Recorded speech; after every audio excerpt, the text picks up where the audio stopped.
Hello friends, welcome to ராசி kitchen. இன்றைக்கி நம்ம என்ன பார்க்க போகிறோம்னா கருவேப்பிலை பொடி. இந்த கருவேப்பிலை பொடி எப்படி தயாரிக்கலாம்னு வாங்க பார்க்கலாம். முதல்ல ஒரு கப்பு கருவேப்பிலை எடுத்து நல்லா க்ளீன் பண்ணி வச்சுக்கிடணும்.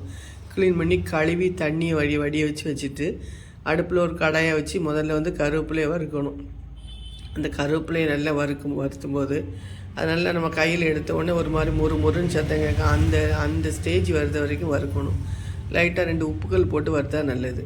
உப்புகள் போட்டு வறுத்தா ரொம்ப கலர் மாறாது, கொஞ்சம் அந்த க்ரீன் கலராகவே இருக்கும். அதனால தான் 2 உப்புகள் போட்டு வறுக்கிறது.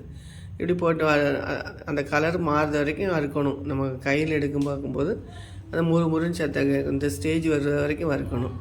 அதே ஒரு பாத்திரத்தை தட்டி வச்சுட்டு அதே கடாயில் கொஞ்சோண்டு உளுந்து ஒரு 2-3 ஸ்பூன் போட்டுக்கணும். நல்லா வறுக்கணும். வறுத்து இப்படி சிவப்பு கலராக வரணும், அது வரைக்கும் வறுக்கணும். கொஞ்சம் 2 ஸ்பூன் வந்து கடலைப்பருப்பையும் அப்படி தான் கலர் கொஞ்சம் மாறணும். இந்த பச்சை அப்படி போட்டோம்னா ஒரு பச்சை பருப்பு வாடை அடிச்சுக்கிட்டு இருக்கும். அதனால் ஒரு அந்த கலரை கொஞ்சம் மாறி செவக்கணும். இந்த ஸ்டேஜ் வரும்போது அந்த அன்றைக்கி அதையும் தூக்கி அதில் தட்டிடணும்.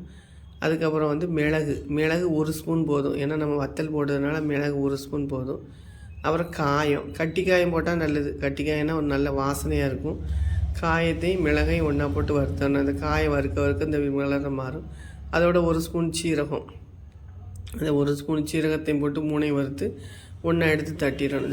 இதுக்கு தேவையான காரத்துக்கு தேவையான வத்தல் நான் ஒரு 5-6 வத்தல் போட்டிருக்கேன். இதை மிக்சியில் போட்டு அரைக்கும் போது இது காரமாக இருந்தால் நீங்கள் 2 வத்தலை குறைச்சிக்கிடலாம். ஏன்னா எண்ணெயே ஊற்றக்கூடாது, எதுக்குமே எண்ணெய் ஊற்றாமல் தான் வறுக்கணும். இப்போ ஒரு 3 பல் வெள்ளைப்பூடை நல்லா நச்சு வச்சுக்கிட்டு அதை அந்த சட்டியில் போட்டு நல்லா வறுக்கணும். அதில் வறுக்கும்போது இந்த கலர் மாறணும். அது கொஞ்சம்லாம் சதக்குன்னு இருக்கும். அப்போ அதையும் இதில் போட்டு ஒன்றா போட்டு இதுக்கு தேவையான அளவு உப்பு போட்டுக்கணும். உப்பையும் போட்டு மிக்ஸி ஜாரில் போட்டு திரிச்சின்னா இந்த கலரில் வரும். நீங்கள் வீட்டில் ட்ரை பண்ணி பாருங்கள். உங்களுக்கு தேவைன்னா எங்களோட வாட்ஸ்அப் நம்பருக்கு கான்டாக்ட் பண்ணி என்கிட்ட வாங்கிக்கலாம். Okay, by. நெக்ஸ்ட் வீடியோவில்